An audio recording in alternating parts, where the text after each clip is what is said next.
புண்ணாக்கு கரைசல் செய்கிறதுக்கு உங்களுக்கு வந்து பார்த்திங்கன்னா, இது வந்து அளவு வீட்டு தோட்டம், மாடி தோட்டத்தில் பண்ணுறவங்க இந்த அளவு வந்து உங்களுக்கு ஏற்ற மாதிரி மாற்றி அதோடைய ரேஷியோவுக்கு பண்ணிக்கங்க. சரிங்களா?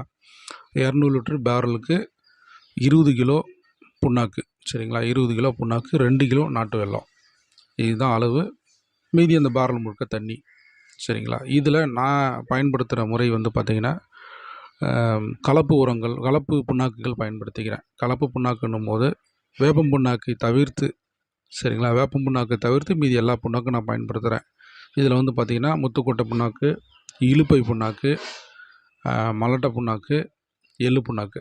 சரிங்களா? இது 4த்துலேயும் என்ன பண்ணுவேன், 5 கிலோ வாங்கி 20 கிலோ நான் அப்படியே பயன்படுத்திப்பேன்.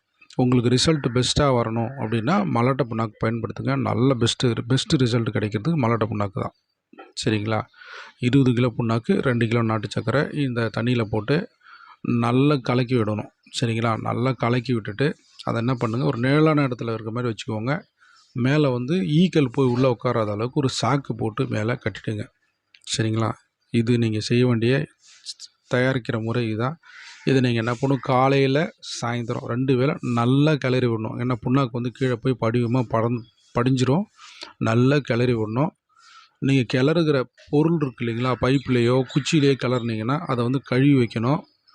அதில் உட்காரக்கூடாது. சரிங்களா? ஒரு பைப் எடுத்து நல்லா கிளறுங்க. அதை என்ன பண்ணும், கழுவி வைங்க. அப்படி இல்லைன்னா அடுத்த தடவை நீங்கள் கிளறும்போது வேறு குச்சி எடுத்து கிளறுங்க.